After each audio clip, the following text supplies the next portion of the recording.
Welcome to Changing Higher Ed, a podcast dedicated to helping higher education leaders improve their institutions. With your host, Dr. Drum McNaughton, CEO of The Change Leader, a consultancy that helps higher ed leaders holistically transform their institutions.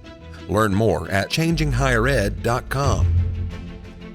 And now, here's your host, Drum McNaughton. Thank you, David. Our guest today is Brandon Busteed, Global Head of Learn Work Innovation at Kaplan and President of Kaplan University Partners. Brandon has a distinguished career in higher ed, starting one of the first ed tech companies in the U.S., and from there going on to Gallup, first as Executive Director of Education and Workforce Development, and later as Senior Partner and Global Head of the Public Sector, where he led dozens of groundbreaking studies and advised hundreds of higher ed leaders. Brandon joins us today to discuss his new article in Forbes about online education, how it's changed, and what institutions need to do to continue to offer value to students in their higher education marketplace.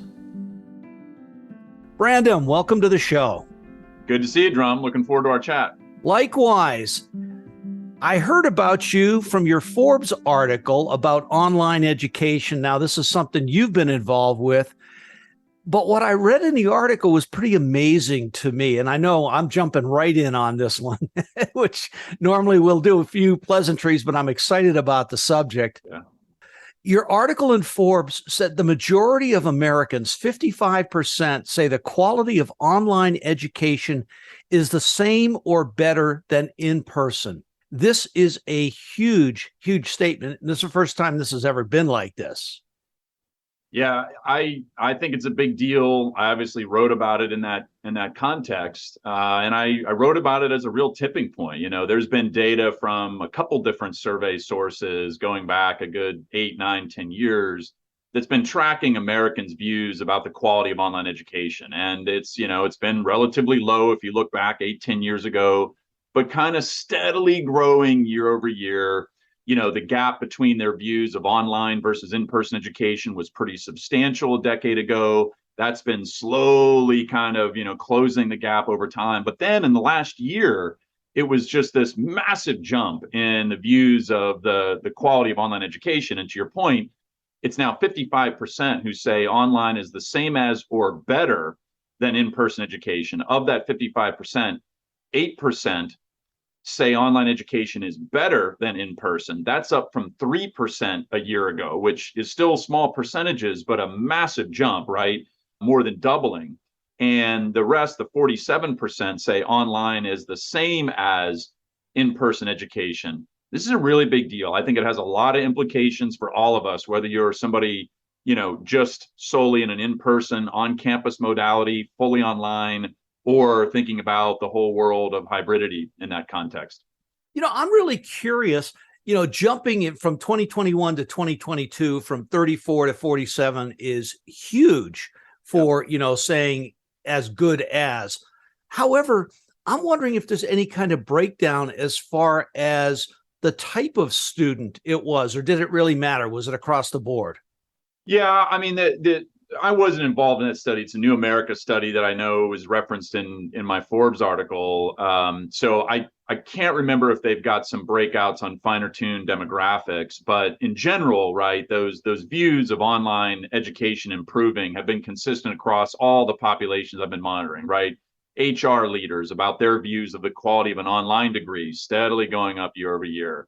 Overall student views, even teacher faculty views, right? And let's just step back, because a lot of us were very aware of a lot of the poor quality online experiences that happened right after the pandemic, right? The big rush to Zoom classes, so a lot of people, might be seeing this data and go, well, wait a minute. I thought a lot of folks had a crappy experience, with this, shift to online education. Well, I think a lot did, but I also think what has happened is that very quickly, teachers and faculty started to get more comfortable with the tools and how they're using them. They got smarter. They were learning from others and looking at best practices. The students got a little more comfortable in terms of how they were utilizing and asking for this to be done. And quite frankly, what also happened is, in the mix of like a range of like really poor quality There were also a lot of super unbelievable world-class online programs that were out there. And as students and parents and others started hearing about it and touching them, they're like, wait a minute, yeah, I heard so-and-so had a terrible experience here, but this person was raving about this. They started to gravitate towards the areas where, quite frankly, people were doing and delivering world-class quality online education. The net effect of this, of course, Drum, is that there's just been a huge bump in the views of the quality of online education. And I think it's something that all of us really need to pay careful attention to and think carefully about as well. I agree with you. It reminds me in some ways of a meta view of Senge's learning organization. Instead of learning within the organization, which obviously they did, but they're learning from other organizations on how to evolve this particular technology, which is something that's been around for quite a long time, but not nearly as pervasive or as well done. Yeah. I mean, look, the technology has certainly evolved, but the technology has been here for a while, right? I think it's been our pedagogy and our own human resistance to embracing it and knowing how to use it really well that has held things back more so than the technology, right? And so, I go back to my early days of this. I started an online education company in the year 2000, just a few months after I graduated as an undergrad. This was a year after Blackboard was started. Like, no one used the term ed tech back then. It didn't really exist. But back in 2000, I had the view that online education had its rightful place in very specific use cases, right? I did not think that it would just completely or potentially upset the apple cart for all in-person education. I was doing things like online alcohol abuse prevention courses and online sexual assault prevention courses. And in the context of what was happening then, right, those were things that were not widely taught. It wasn't in the core curriculum, but they were really important kind of risk management, public health issues. And from an online perspective, students preferred to take those courses in the privacy of, themselves and in an online course. And we were able to customize it and personalize it, like whether you were a drinker or not, your views on drinking, right? Very different ways in which you might teach somebody about how they can either be more helpful to themselves or to others, right? So like that personalization, that, being able to do it kind of in the privacy of your own kind of computer screen, right? Those were all advantages. But I didn't think in 2000 that we would be having this conversation where the majority of Americans look at online as equivalent to in-person, and a growing percentage saying, you know what, I think it might be better. Well, it's interesting because you've got certain segments of the higher ed industry who really went down the online path, Kaplan being one of those, Capella, National University. There were a number of institutions who went down this. Your more traditionals didn't go there until COVID. And my friend Gordon Geese told me one time, he says, yeah, COVID is accelerating needed changes in higher ed by a decade or more. Welcome online education. It changed everything. Yeah. Yeah, it did. I mean, you're right. There were many examples out there. There were certainly examples of traditional higher ed institutions that had ventured into this for online master's degree programs. I mean, where they were partnering with, third-party providers and launching those. We largely didn't experiment with it with the online bachelor's degree experience. I mean, other than the universities who had kind of catered to the fully online adult working population. But you're right, the rest of higher ed was kind of playing with it in little examples, right, but hadn't broadly embraced it. And the average faculty member hadn't really had much experience online. And look, faculty are really bright people. And I think one of the things that happened very quickly in the pandemic is as everybody was forced to be exposed to it, not everybody came willingly, of course, forced to it, they started to learn how to use it better, right? And even the most simple examples, Zoom, right? I'm going to pre-record my lecture so that I can use our classroom time for discussion. Such a simple pedagogical shift. There's no, but in terms of how we're using the technology.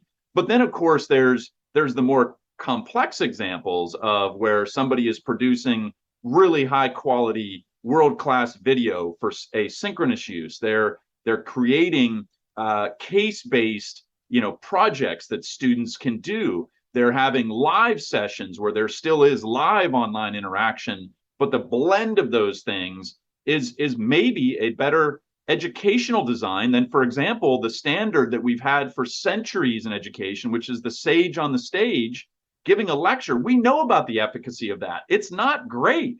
So Yeah. I think this is also a big question of, are we really delivering on the fundamental value proposition of in-person or campus-based education? We better make sure we're doing a great job on that, because online's chipping away, right? Mm-hmm. Well, it's interesting because as you're talking about these things, what's going through my mind is enter instructional designers. Yep. In the past, sage on the stage, there never needed to be an instructional designer. You're Right. bringing it to a new medium. You're changing pedagogies. You've got to get the faculty buy-in. COVID kind of forced that. If you want to continue to teach, you want to continue to have a university, we're going to have to do that. But then how do you make it so that the learning is at least as good as it would have been face-to-face? Right. Instructional designers changes pedagogy.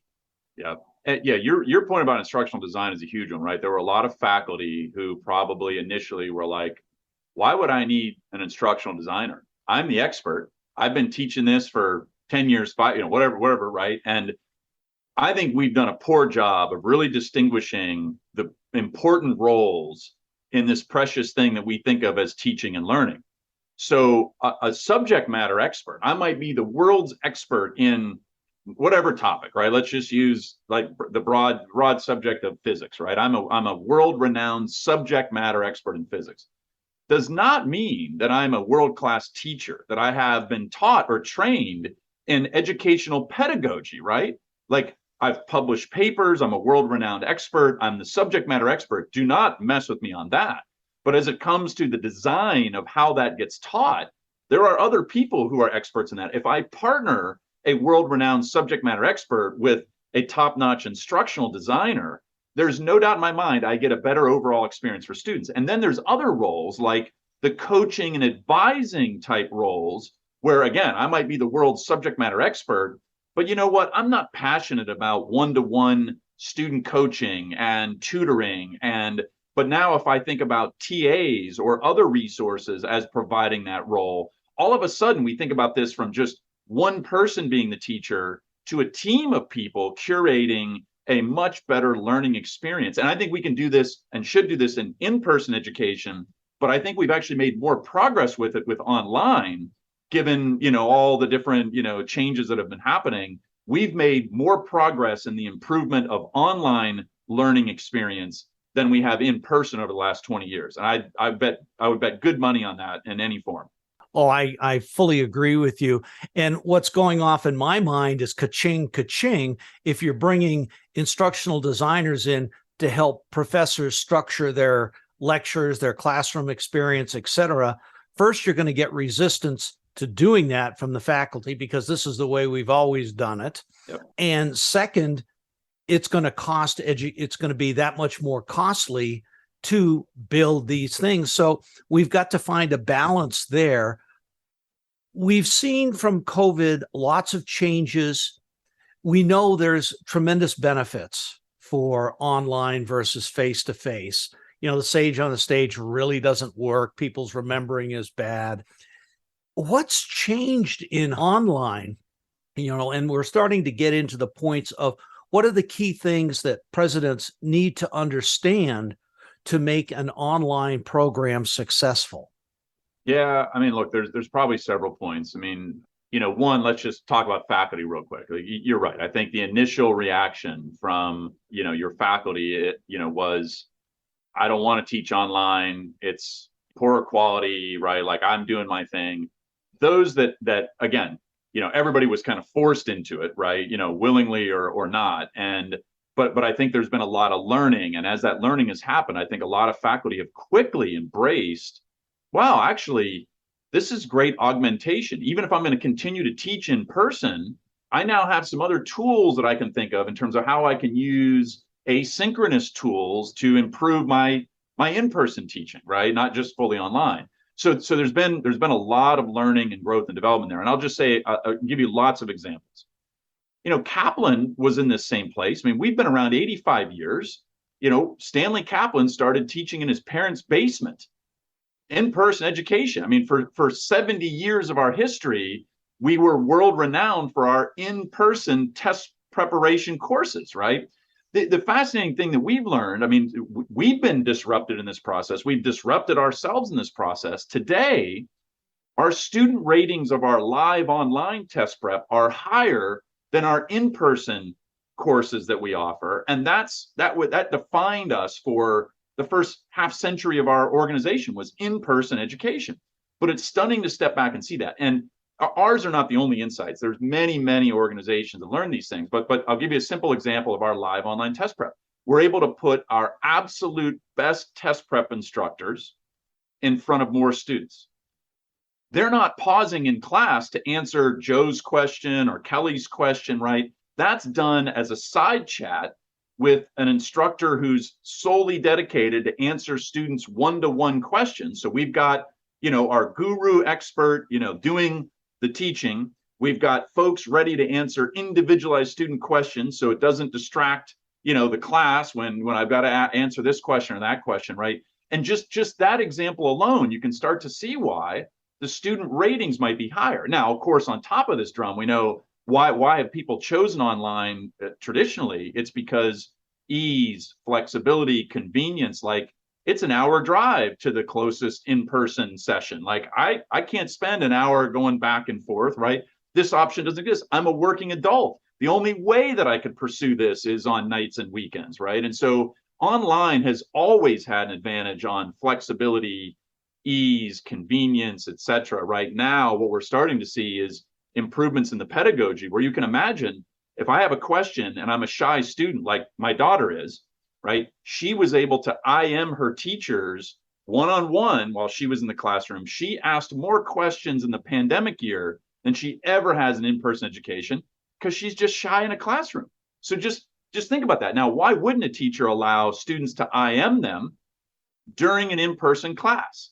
It's just a simple example of where we can blend some of these things to improve education across all modalities. That makes a lot of sense. In fact, that was where I was thinking, was for an in-person class, you've got the professor up there giving his quote lecture questions. You've got a TA who is taking care of the chat. I mean, that's a whole change. Plus, if it's recorded prior to, or if it is being streamed and someone's answering questions back and forth, you've got three different delivery mechanisms going on at the same time. Yeah. And what's interesting, I was talking to a med school student. This is just a great example. And they had their weekly lecture, which is typically done in their big lecture auditorium. And she said about a third of the class attends the lecture in person, and the other third watches the video recording of the lecture on 1.5 or 2x speed. So they speed it up so that it goes faster. And she said the other third will watch the video, rewind it, go back through sections, right? And as I was hearing her say that, I just thought, well, of course, right? Like, there's some students who just really prefer being there in class, right? And there's the others who are like, oh gosh, I wish this person would just speed up what they're saying because they're a slow talker. And so I'm going to play it on 1.5 speed, right? And then the others who are like, no, I'm going to go back and review that. I didn't quite get it. And so this is an interesting thing too. The vast majority of on-campus students are excited to be back on campus, prefer in person. But guess what, Drum? 79% say they still want all of their lectures video recorded, so that if they miss it, they can go back or they can review. And the majority want to still have the option to take their class online. So even among, the traditional age on-campus students, although they prefer on campus, right? 79% say they want their videos recorded, or their lectures video recorded, and the majority say they still want the option online if for some reason it just makes it easier for them to do class. Or hey, maybe they take the class while they're studying abroad. I mean, faster degree completion, right? I mean, there's a bunch of reasons why that might make great sense.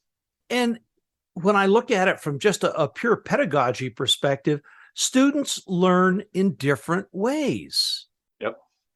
And you're able, with the online, you're able to approach those different modalities of learning as the student needs it. It's more tailoring to what their experience needs to be. Absolutely. And on one level, you might say, boy, that sounds overwhelming. It's a lot more work. And I think in the initial exposure and phases, it is. It's more work for the faculty member, or it's actually more work for the student. But I go back to an example. I had a chance to visit a new tech high school, and they're kind of defined by their use of technology. But more importantly, like the whole curriculum is taught through project-based education. And I remember sitting with the district coordinator who was in charge of teaching all the teachers how to do project-based education. And I asked, like, how did you get to this job? And she's like, well, I was a classroom teacher. I just started doing this. I had some success, and other teachers started asking me if I could help them. And then the district put me in this role. And so the question I asked her, though, that I thought I was really intrigued by her answer, I said, well, how long does it usually take the average teacher to get used to project-based teaching? She didn't hesitate at all. And she looked me straight in the face and said, 1 semester. And that hit me like a ton of bricks, because it wasn't like 2 years, right? It also wasn't 1 day, but she basically said, give them 1 semester of doing this and they get it.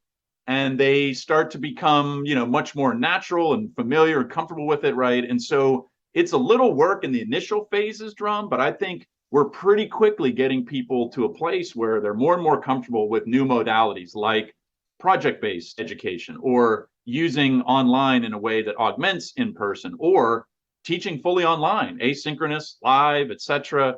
We're making a lot of progress on those fronts.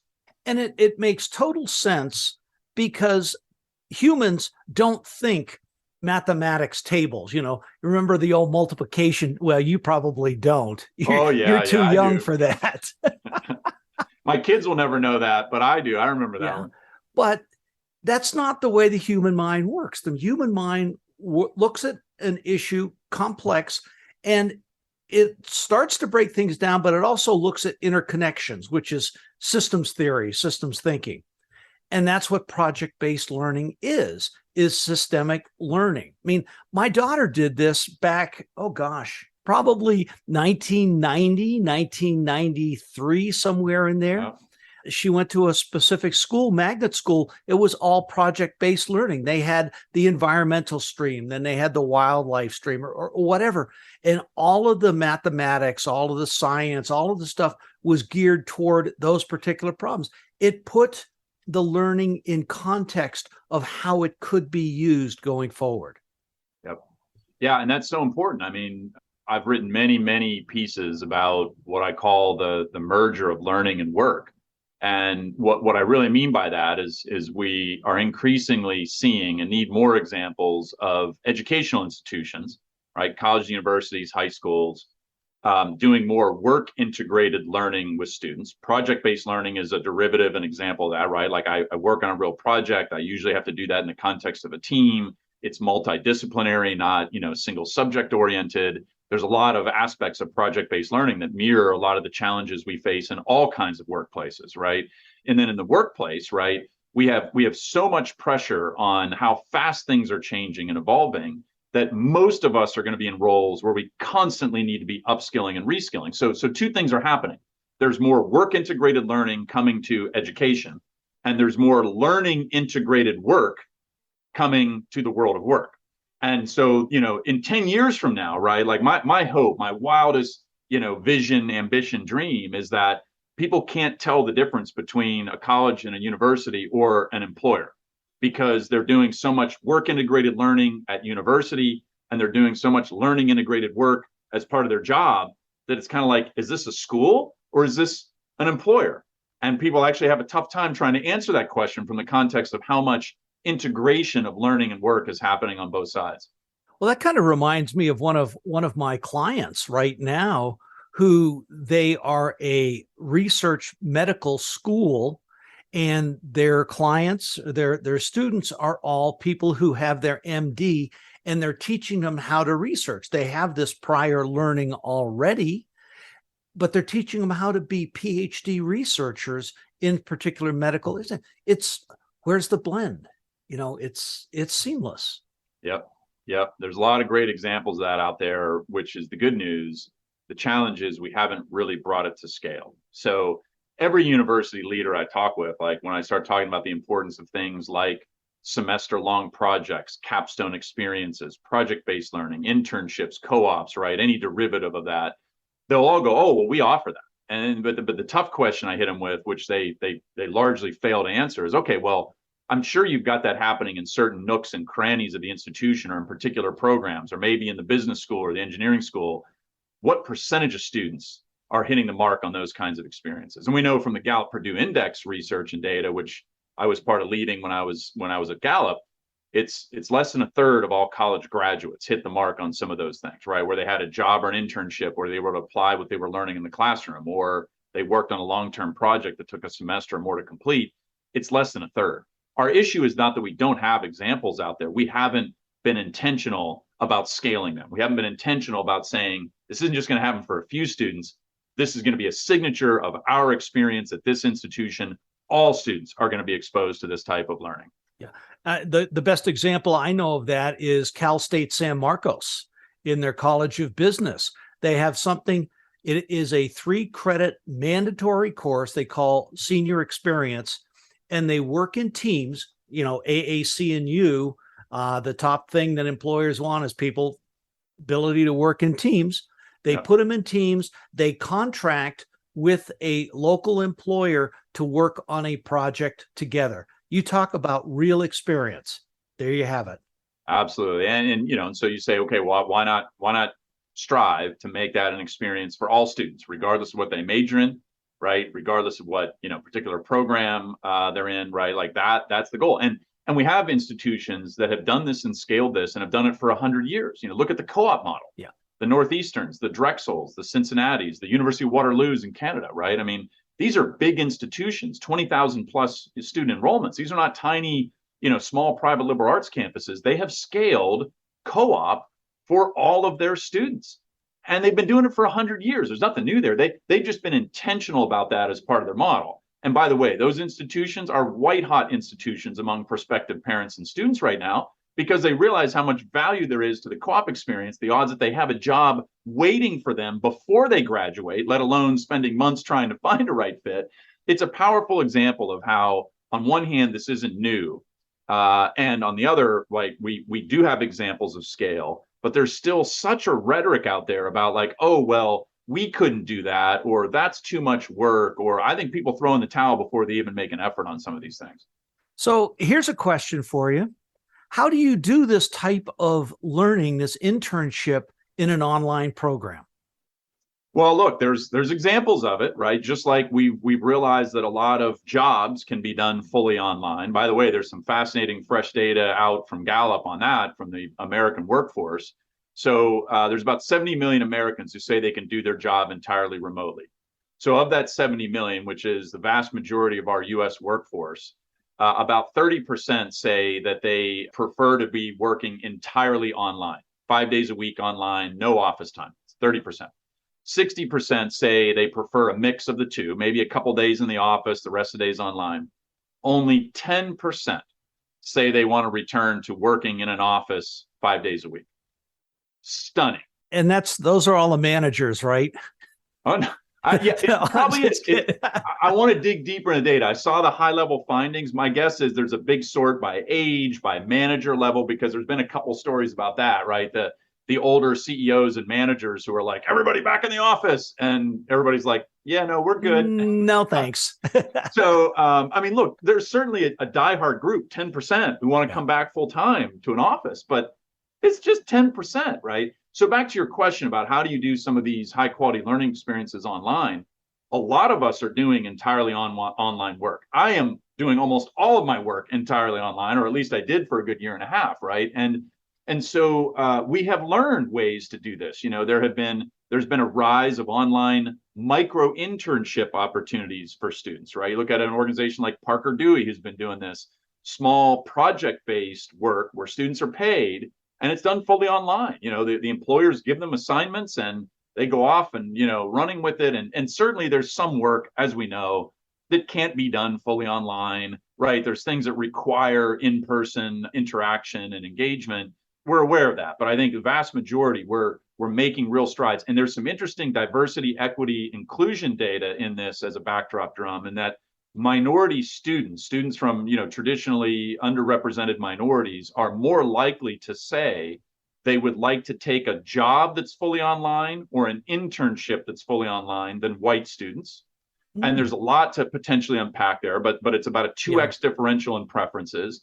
And there's similar data in the workplace. If you look at Black workers in the US workplace, they are less likely to say they want to return to in-person offices than white workers. And so again, I don't want to make any huge leaps there, but really interesting data that suggests that there are some preferences, right, from underserved, underrepresented populations to say, you know what, I actually prefer online, or online is working better for me. And we can think about the things that happen in workplaces, microaggressions, right? I mean, racism, like there's still a lot of things that rear its ugly head in the office in ways that might not be as bad in a fully online or remote work thing. So I think we need to really think about that dimension as well. Yeah. Well, it sounds like we're making a full circle back to your initial company that you started. So this has been fascinating for me. I've really enjoyed the conversation, but we are getting to the end of our time. It always happens. I have a guest such as yourself on here. We have a great conversation. Oh my gosh, where did the time go? So 3 takeaways for university presidents about online education and how they can build what they need to do. Yeah, look, there's more opportunity than there is threat here, right? I mean that for traditional institutions, ones that have already started to make the pivot. I think the mindset has to be there's more opportunity than threat. And that's in everything from faculty embrace of this and student perceptions and parental perceptions and, all that, right? The other one is intentionality. When it comes to any of this, right? If you haven't stated it and made it an intentional goal, strategic plan, right? It can't be done in buckets. It can't be done in pilot tests, right? Like you have to be intentional to say, this is where we're headed. This is why we're headed there. This is why it's important. Just from the simple perspective of mission and delivering on the mission, most of our institutions are probably falling down on delivering on the full goals stated in our college university mission statements, by not offering online or hybrid options to serve more adult learners, to serve more traditional age students who are starting to have preferences for online, right? We need to think about this as intentional and as part of our mission. And those leaders who align with that, I think, are going to make great progress with all the stakeholders involved in helping us get there, because it's not simple, but it is getting easier, as we've kind of noted in terms of our coming out of the pandemic and actually coming out on the positive side of views of online education. That's a pretty remarkable statement. And look, I think the final point I'll make is that, there's a lot of flux in the business models and delivery models of education in general. I don't know that anybody has a real upper hand here. But if you are an institution that is still dedicated to in-person education, you also need to go back to this point, right? Make sure you're really delivering on the value proposition of that. Before you start throwing, darts at online education, pressure test what's happening in the classroom and make sure you're really delivering world-class quality from that perspective. I think a lot of people will be surprised if they actually act as tough critics of what's happening in person and on campus as well. Those are great takeaways. Thank you, Brandon. So what's next for you? What's next for Kaplan? I mean, a lot of stuff going on in the world right now. It's fun. It's one of the reasons why I'm here. It's a global, highly diversified education organization. We're working with students of all ages, types, universities, employers. Most of my world is spent in the work that we're helping universities with. And I can tell you, just a couple examples of exciting things. Last week, we announced a new partnership with Amazon, where Kaplan is now doing all of the advising for Amazon's frontline employees as part of their career choice education benefits program. Wow. And it's just a powerful example of how we've taken world-class advising capabilities, tweaked them in the context of supporting adult workers as part of a vast menu of options that Amazon has made available to them. It's a mix of career advising and advising on the options they have in place.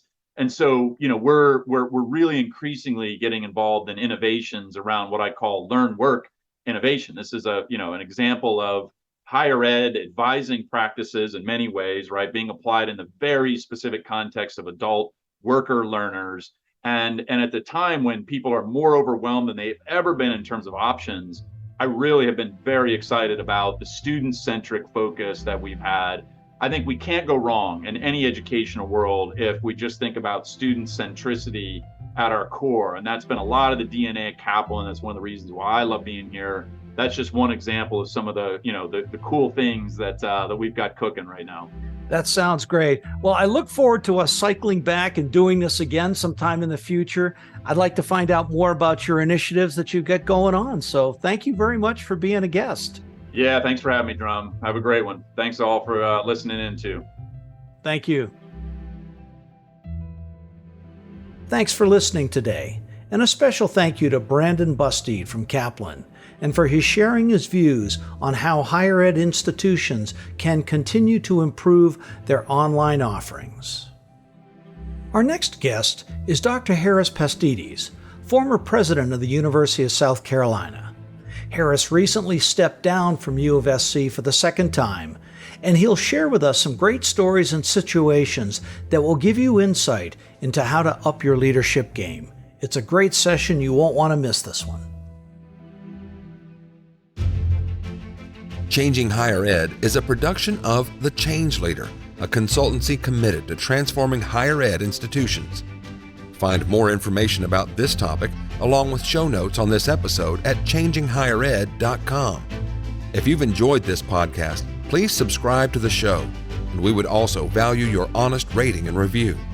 Email any questions, comments, or recommendations for topics or guests to podcast@changinghighered.com. Changing Higher Ed is produced and hosted by Dr. Drum McNaughton, post-production by David L. White.